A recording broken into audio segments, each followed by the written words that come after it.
Hello नमस्कार साथियों, स्वागत है आप लोग सभी को ब्राइट फ्यूचर लाइव में। साथियों, आज की क्लास में हम लोग डिस्कस करने वाले हैं दैनिक जीवन में रासायनिक विज्ञान से 100 इम्पोर्टेंट क्वेश्चन जो एग्ज़ाम में बार बार पूछे जाते हैं। तो कल की क्लास में हम लोग 50 नंबर क्वेश्चन तक डिस्कस किए थे। तो यदि आप नहीं देखे हैं तो जाके देख लीजिएगा, प्लेलिस्ट बना दिया गया है। और यदि आपको प्लेलिस्ट में नहीं मिलता है तो इस क्लास को एंड तक देखिएगा, सभी क्वेश्चन को कवर करा दिया जाएगा।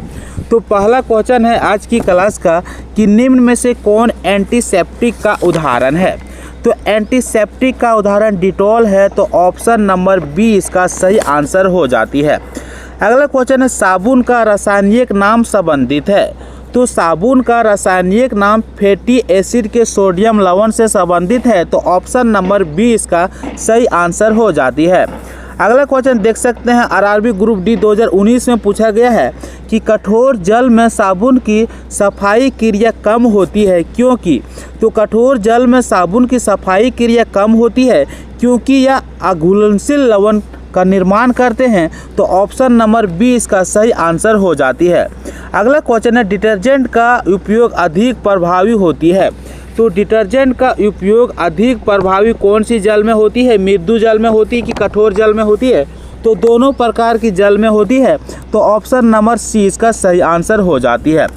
अगला क्वेश्चन है निम्न में से कौन एंटीपायरेटिक दवा है। तो कल की क्लास में भी डिस्कस किए थे कि एंटीपायरेटिक दवा को हम लोग एस्पिरिन के नाम से जानते हैं, तो ऑप्शन नंबर सी इसका सही बी इसका सही आंसर हो जाती है। अगला क्वेश्चन है दर्द निवारक दवाओं को क्या कहा जाता है। तो दर्द निवारक दवा को एनाल्जेसिक या पेन किलर के नाम से जाना जाता है, तो ऑप्शन नंबर सी इसका सही आंसर हो जाती है। अगला क्वेश्चन है एलर्जी के उपचार में प्रयुक्त दवा कौन सी है। तो एलर्जी के उपचार में प्रयुक्त दवा एंटीहिस्टामिन है, तो ऑप्शन नंबर सी इसका सही आंसर हो जाती है क्योंकि एंटीहिस्टामिन दवा का उपयोग एलर्जी में किया जाता है, तो ऑप्शन नंबर सी इसका सही आंसर हो जाती है। अगला क्वेश्चन है कृत्रिम मिठास सैकरीन का उपयोग क्यों किया जाता है। तो कृत्रिम मिठास सैकरीन का उपयोग किया जाता है क्योंकि यह बिना कैलोरी का मिठास देता है, तो ऑप्शन नंबर बी इसका सही आंसर हो जाती है। अगला क्वेश्चन है निम्न में से कौन एंटीऑक्सीडेंट है। बहुत ही इंपॉर्टेंट क्वेश्चन है। तो एंटीऑक्सीडेंट जो है so vitamin C, vitamin A और विटामिन ई है, लेकिन सबसे अधिक शक्तिशाली विटामिन सी को माना जाता है, तो ऑप्शन नंबर बी इसका सही आंसर हो जाती है। अगला क्वेश्चन है डिसइंफेक्टेंट सामान्यतः प्रयोग किए जाते हैं। तो डिसइंफेक्टेंट सामान्यतः निर्जीव सतहों पर उपयोग किया जाता है, तो ऑप्शन नंबर सी इसका सही आंसर हो जाती है। अगला क्वेश्चन है 61 नंबर का, आरआरबी ग्रुप डी 2019 में पूछा गया है कि निम्न में से कौन जीवाणुनाशक है। तो जीवाणुनाशक कौन सी है। तो डिटॉल है, तो ऑप्शन नंबर बी इसका सही आंसर हो जाती है। अगला क्वेश्चन है 62 नंबर का, साबुन बनने की प्रक्रिया क्या कहलाती है। तो साबुन बनने की प्रक्रिया साबुनीकरण कहलाती है, जिसे इंग्लिश में हम लोग सैपिनोफिकेशन कहते हैं, तो ऑप्शन नंबर सी इसका सही आंसर हो जाती है। अगला क्वेश्चन है टूथपेस्ट में प्रयुक्त फ्लोराइड का कार्य क्या होती है। तो टूथपेस्ट में प्रयुक्त फ्लोराइड का कार्य होती है दांतों को सड़ने नहीं देना, यानी कि दांतों को सड़ने से रोकना, तो ऑप्शन नंबर सी इसका सही आंसर हो जाती है। अगला क्वेश्चन है निम्न में से कौन एंटीबायोटिक नहीं है। तो एंटीबायोटिक पैरासीटामोल नहीं है क्योंकि यह दर्द निवारक और बुखार कम करने वाली दवा है, तो ऑप्शन नंबर डी इसका सही आंसर हो जाती है। अगला क्वेश्चन है डिटर्जेंट मुख्य रूप से बने होते हैं। तो डिटर्जेंट मुख्य रूप से सल्फोनेट लवण से बने होते हैं, तो ऑप्शन नंबर बी इसका सही आंसर हो जाती है। अगला क्वेश्चन है विटामिन ई किस श्रेणी में आती है। तो विटामिन ई किस श्रेणी में आती है। तो एंटीऑक्सीडेंट के श्रेणी में आती है, तो ऑप्शन नंबर सी इसका सही आंसर हो जाती है। अगला क्वेश्चन है निम्न में से कौन एनाल्जेसिक दवा है। तो एनाल्जेसिक दवा कौन सी है, बहुत इंपॉर्टेंट क्वेश्चन है। तो अभी हम लोग डिस्कस किए थे कि एनाल्जेसिक को हम लोग क्या बोलते हैं हिंदी में, तो दर्द निवारक बोलते हैं। तो दर्द निवारक दवा कौन है, तो एस्पिरिन है, तो ऑप्शन नंबर बी इसका सही आंसर हो जाती है। अगला क्वेश्चन है डिटॉल का उपयोग किया जाता है। तो डिटॉल का उपयोग किसके रूप में किया जाता है? तो एंटीसेप्टिक के रूप में किया जाता है। तो ऑप्शन नंबर बी इसका सही आंसर हो जाती है। अगला क्वेश्चन है 69 नंबर का, कृत्रिम मिठास सैकरीन की विशेषता होती है। तो कृत्रिम मिठास सैकरीन की विशेषता ये होती है कि वह बिना कैलोरी का अधिक मिठास देती है। तो ऑप्शन नंबर सी इसका सही आंसर हो जाती है। अगला क्वेश्चन है एंटीबायोटिक दवाओं का गलत उपयोग से क्या होती है? तो एंटीबायोटिक दवाओं का यदि आप गलत उपयोग करते हैं तो हानिकारक होता है। तो ऑप्शन नंबर सी इसका सही आंसर हो जाती है। अगला क्वेश्चन है निम्न में से कौन एंटीसेप्टिक नहीं है? तो पेनिसिलिन एंटीसेप्टिक नहीं है। तो ऑप्शन नंबर सी इसका सही आंसर हो जाती है। अगला क्वेश्चन है डिसइंफेक्टेंट का प्रयोग किया जाता है। तो डिसइंफेक्टेंट का प्रयोग निर्जीव सतहों पर किया जाता है। तो ऑप्शन नंबर सी इसका सही आंसर हो जाती है। अगला क्वेश्चन है 73 नंबर का, कि निम्न में से कौन एंटीपायरेटिक दवा नहीं है? बहुत ही इंपॉर्टेंट क्वेश्चन है। तो इसमें एंटीपायरेटिक दवा पेनिसिलिन नहीं है। तो पेनिसिलिन ऑप्शन नंबर सी में देखने को मिल रहा है। तो ऑप्शन नंबर सी इसका सही आंसर हो जाती है। पेनिसिलिन का उपयोग जीवाणु संक्रमण इलाज के लिए किया जाता है, केवल जीवाणु संक्रमण इलाज के लिए। तो इसलिए पेनिसिलिन जो है वह एंटीपायरेटिक दवा नहीं है। अगला क्वेश्चन है एलर्जी के उपचार में प्रयुक्त दवा कौन सी है? तो एलर्जी के उपचार में प्रयुक्त एंटीहिस्टामिन को किया जाता है। तो ऑप्शन नंबर सी इसका सही आंसर हो जाती है। क्वेश्चन है साबुन के अणु का जलप्रिय सिरा होती है। तो साबुन के अणु का जलप्रिय सिरा हाइड्रोफिलिक और ध्रुवीय सिरा को कहा जाता है। यदि हाइड्रोफिलिक ऑप्शन में नहीं रहता तो ध्रुवीय सिरा जरूर रहता। अब क्वेश्चन पूछ सकता है कि साबुन के अणु में कितने सिरा होती है? तो साबुन के अणु में 2 सिरा होती है। एक होती है हाइड्रोफिलिक सिरा और दूसरा होती है हाइड्रोफोबिक सिरा। तो इस बात को ध्यान में रखिएगा। हाइड्रोफिलिक सिरा जो होती है वह पानी से प्यार करने वाला होती है। तो पानी से प्यार करने वाला सिरा किसे कहा जाता है? तो हाइड्रोफिलिक कहा जाता है।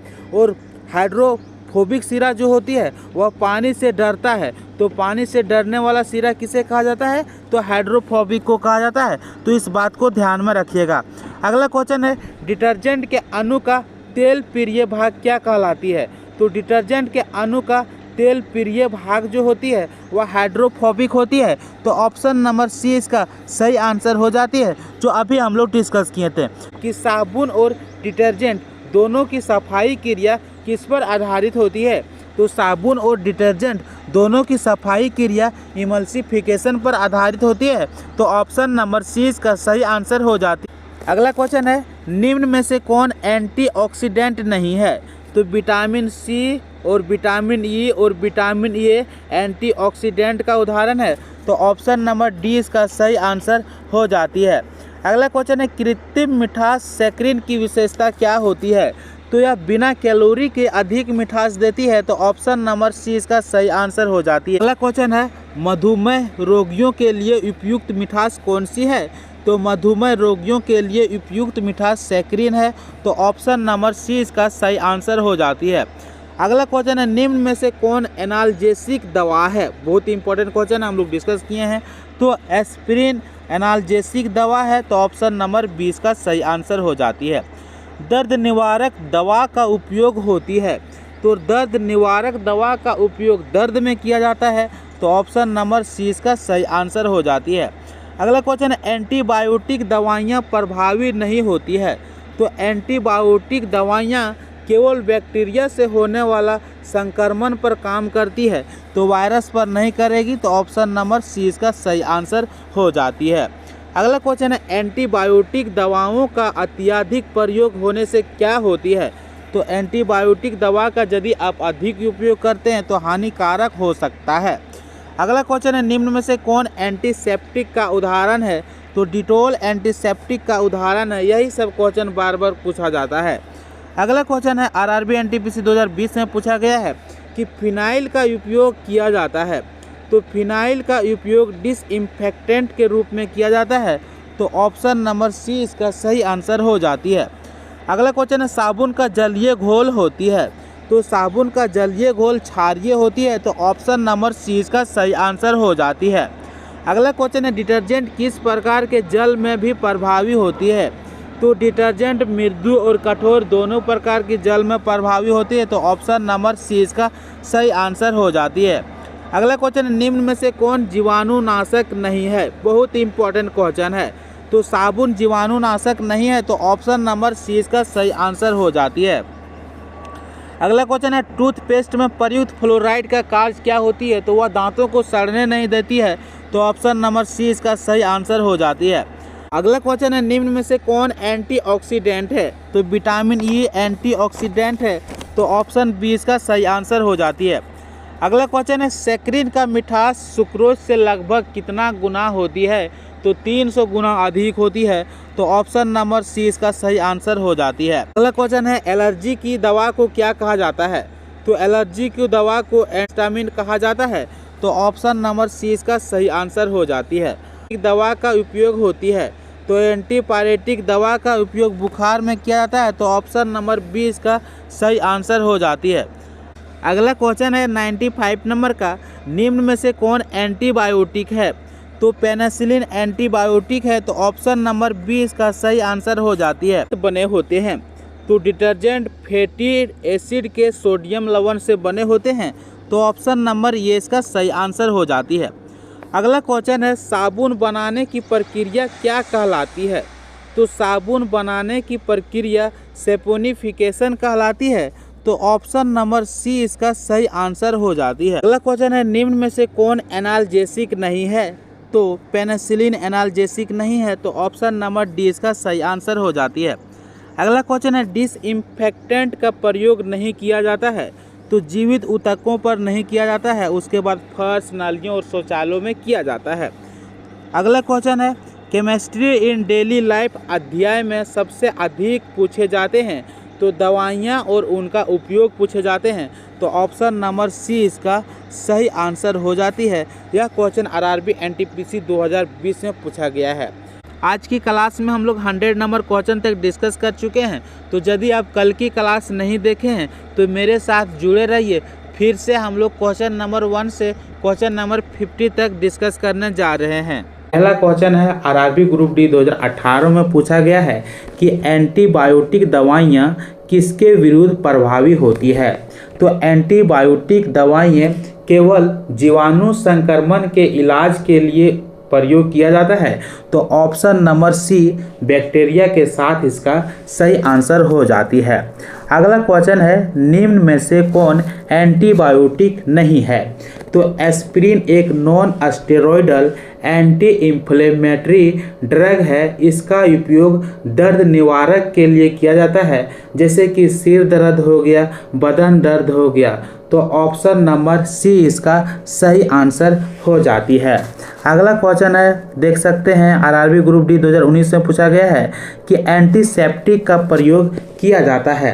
तो एंटीसेप्टिक का प्रयोग खुले घाव पर किया जाता है। तो ऑप्शन नंबर बी इसका सही आंसर हो जाती है। अगला क्वेश्चन है डिसइंफेक्टेड का प्रयोग किया जाता है। तो डिसइंफेक्टेड का प्रयोग फर्श व नालियाँ में क्यों जाती है, क्योंकि यह जीवाणु और वायरस को मारता है, जिससे से संक्रमण का खतरा कम हो जाती है। तो ऑप्शन नंबर सी इसका सही आंसर हो जाती है। अगला क्वेश्चन है साबुन का जलीय घोल होती है। तो साबुन का जलीय घोल क्षारीय होती है। तो ऑप्शन नंबर सी इसका सही आंसर हो जाती है। साबुन का जलीय घोल का पीएच मान 9 से 11 के बीच होती है। तो इस बात को ध्यान में रखिएगा। अगला क्वेश्चन है कठोर जल में साबुन कम प्रभावी क्यों होती है। तो कठोर जल में साबुन कम प्रभावी होती है क्योंकि कठोर जल में कैल्शियम और मैग्नीशियम का लवण पाया जाता है, जो साबुन के साथ प्रतिक्रिया करके अघुलनशील अवक्षेप या मेल का निर्माण करती है। तो ऑप्शन नंबर बी इसका सही आंसर हो जाती है। अगला क्वेश्चन है डिटर्जेंट साबुन की अपेक्षा अधिक प्रभावी क्यों होती है। तो डिटर्जेंट साबुन के अपेक्षा अधिक प्रभावी होती है क्योंकि डिटर्जेंट सल्फोनिक एसिड का लवण होते हैं, है जिससे वह कठोर जल में अच्छे से काम करते हैं। तो ऑप्शन नंबर बी इसका सही आंसर हो जाती है। अगला क्वेश्चन है दर्द निवारक दवा का उदाहरण कौन सी है?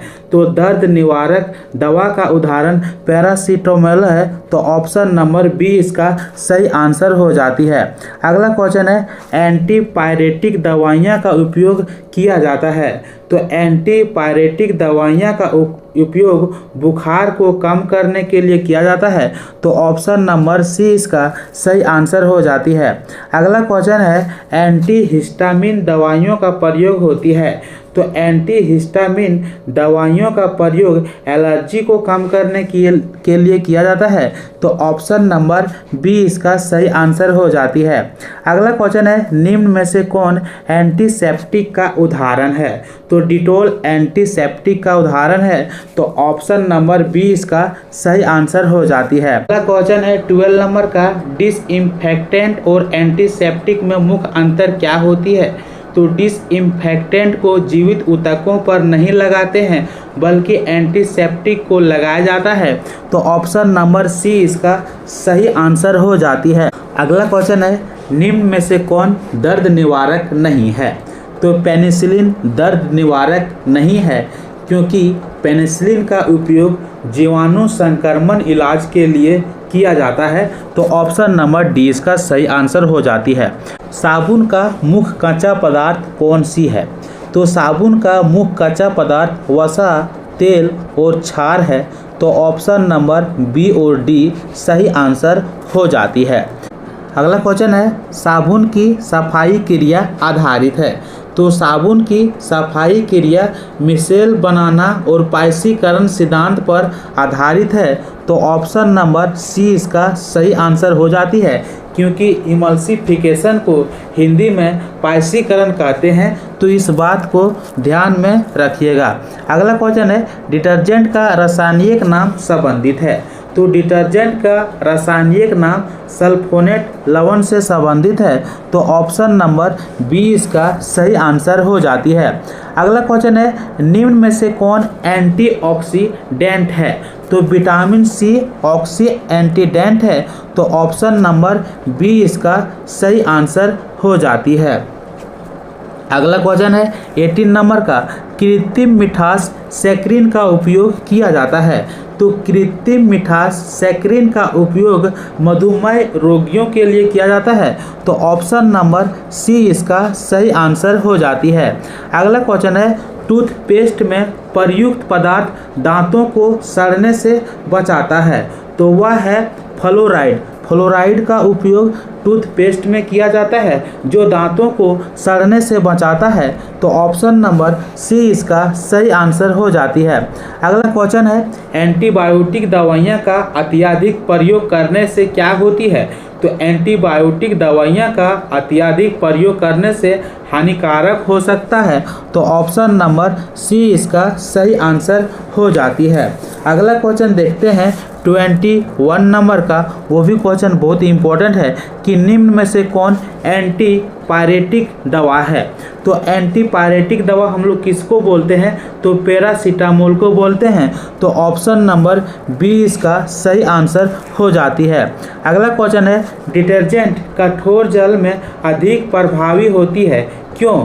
तो डिटर्जेंट कठोर जल में अधिक प्रभावी होती है क्योंकि यह घुलनशील लवण नहीं बनाते हैं, सीधे यह घुलनशील लवण बनाते हैं जैसे कि साबुन का निर्माण करते हैं। तो ऑप्शन नंबर बी इसका सही आंसर हो जाती है। अगला क्वेश्चन है 23 नंबर का निम्न में से कौन जीवाणुनाशक है? तो जीवाणुनाशक डिटॉल है। तो ऑप्शन नंबर बी इसका सही आंसर हो जाती है। अगला क्वेश्चन है एलर्जी में प्रयुक्त दवा कहलाती है। तो एलर्जी में प्रयुक्त दवा एंटीहिस्टामिन कहलाती है। तो ऑप्शन नंबर सी इसका सही आंसर हो जाती है। अगला क्वेश्चन है, निम्न में से कौन कृत्रिम मिठास नहीं है?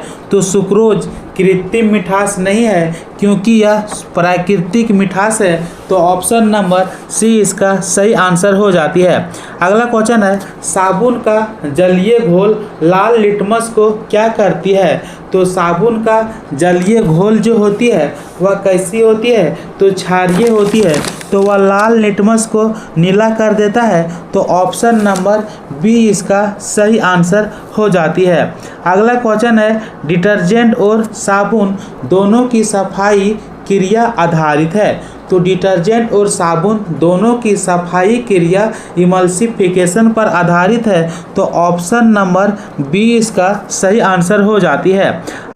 अगला क्वेश्चन है 28 नंबर का, निम्न में से कौन एनाल्जेसिक है? तो एनाल्जेसिक का हिंदी होती है दर्द निवारक, तो एस्पिरिन कैसी है?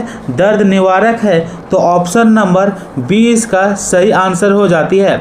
अगला क्वेश्चन है, एंटीसेप्टिक का सामान्य प्रयोग किए जाते हैं, तो एंटीसेप्टिक का समान तरह उपयोग जो किए जाते हैं वह जीवित ऊतकों पर किया जाता है, तो ऑप्शन नंबर बी इसका सही आंसर हो जाती है। अगला क्वेश्चन है, डिसइंफेक्टेंट का उदाहरण क्या है? तो डिसइंफेक्टेंट का उदाहरण जो है वह फिनाइल है, तो ऑप्शन नंबर बी इसका सही आंसर हो जाती है। अगला क्वेश्चन है, निम्न में से कौन एंटीबायोटिक दवा है? तो पेनिसिलिन को एंटीबायोटिक दवा कहा जाता है, तो ऑप्शन नंबर बी इसका सही आंसर हो जाती है। अगला क्वेश्चन है, एंटीसेप्टिक का प्रयोग किया जाता है, तो एंटीसेप्टिक का प्रयोग जीवित ऊतकों पर किया जाता है, तो ऑप्शन नंबर बी इसका सही आंसर हो जाती है। अगला क्वेश्चन है, डिसइंफेक्टेंट का प्रयोग नहीं किया जा सकता है, तो डिसइंफेक्टेंट का प्रयोग जीवित ऊतकों पर नहीं किया जाता है, बल्कि नलियों में, फर्श पर और शौचालय में इसका उपयोग किया जाता है, तो इस बात को ध्यान में रखिएगा। अगला क्वेश्चन है, निम्न में से कौन एंटीपायरेटिक दवा है? तो एस्पिरिन एक एंटीपायरेटिक दवा है, तो ऑप्शन नंबर ए इसका सही आंसर हो जाती है। अगला क्वेश्चन है, साबुन की सफाई क्रिया आधारित होती है, तो साबुन की सफाई क्रिया इमल्सिफिकेशन पर आधारित होती है, तो ऑप्शन नंबर सी इसका सही आंसर हो जाती है। अगला क्वेश्चन है, डिटर्जेंट किस कारण कठोर जल में भी कार्य करती है? तो डिटर्जेंट कठोर जल में भी कार्य करती है घुलनशील लवण के कारण, तो ऑप्शन नंबर बी इसका सही आंसर हो जाती है। अगला क्वेश्चन है, निम्न में से कौन एंटीऑक्सीडेंट है? तो विटामिन सी को एंटीऑक्सीडेंट के नाम से जाना जाता है, तो ऑप्शन नंबर ए इसका सही आंसर हो जाती है। कृत्रिम मिठास सैकरीन का उपयोग किया जाता है, तो मधुमेह रोगियों में इसका उपयोग किया जाता है, तो ऑप्शन नंबर बी इसका सही आंसर हो जाती है। अगला क्वेश्चन है, निम्न में से कौन एनाल्जेसिक दवा है? तो एनाल्जेसिक दवा जो है वह एस्पिरिन है, तो ऑप्शन नंबर 20 का सही आंसर हो जाती है। अगला क्वेश्चन है, एलर्जी के उपचार में प्रयुक्त दवा क्या कहलाती है? तो एलर्जी के उपचार में हम लोग किस दवा का यूज करते हैं? तो एंटीहिस्टामिन दवा का उपयोग करते हैं, तो ऑप्शन नंबर सी इसका सही आंसर हो जाता है। किस अभिक्रिया से बनती है? तो साबुन साबुनीकरण अभिक्रिया से बनती है, जिसे हम लोग इंग्लिश में सेपोनिफिकेशन कहते हैं, तो ऑप्शन नंबर सी इसका सही आंसर हो जाती है। अगला क्वेश्चन है, डिटर्जेंट समायनत बने होती है, तो डिटर्जेंट समायनत किससे बनी होती है? तो सल्फोनेट लवण से बनी होती है, तो ऑप्शन नंबर बी इसका सही आंसर हो जाती है। बहुत इम्पोर्टेंट क्वेश्चन है। अगला क्वेश्चन है, डिटॉल किस श्रेणी में आती है? तो डिटॉल एंटीसेप्टिक श्रेणी में आती है, तो ऑप्शन नंबर बी इसका सही आंसर हो जाती है। अगला क्वेश्चन है, निम्न में से कौन एंटीबायोटिक नहीं है? तो एंटीबायोटिक एस्पिरिन नहीं है, तो ऑप्शन नंबर सी इसका सही आंसर हो जाती है। अब हम लोग देखते हैं अगला क्वेश्चन 45 नंबर का, कौन सी दवा बुखार कम करने में प्रयोग होती है? तो वह दवा का नाम क्या है? तो एंटीपायरेटिक है। एंटीपायरेटिक दवा का उपयोग बुखार को कम करने के लिए किया जाता है? तो ऑप्शन नंबर सी इसका सही आंसर हो जाती है। विटामिन ई किस श्रेणी में आती है? तो विटामिन ई एंटीऑक्सीडेंट के श्रेणी में आती है। अगला क्वेश्चन पूछ सकता है कि विटामिन सी और विटामिन ए किस श्रेणी में आती है? तो एंटीऑक्सीडेंट की श्रेणी में आती है। इस बात को भी ध्यान में रखिएगा। अगला क्वेश्चन है साबुन का जलीय घोल लाल लिटमस को क्या करता है? तो साबुन का जलीय घोल लाल लिटमस को नीला कर देता है। तो ऑप्शन नंबर 20 का सही आंसर हो जाती है। अगला क्वेश्चन है डिसइंफेक्टेंट का उदाहरण क्या होती है? तो डिसइंफेक्टेंट का उदाहरण फिनाइल है। तो ऑप्शन नंबर सी इसका सही आंसर हो जाती है। अब हम लोग देखते हैं 49 नंबर का कृत्रिम मिठास सैकरीन सुक्रोज से लगभग कितना गुना मीठी होती है? तो 300 से लेकर 500 तक। तो ऑप्शन नंबर सी दिया गया है, तो 300 इसका सही आंसर हो जाती है। क्वेश्चन है एंटीबायोटिक दवाइयाँ का अनावश्यक उपयोग करने से क्या होती है? तो हानिकारक होती है। तो ऑप्शन नंबर सी इसका सही आंसर हो जाती है।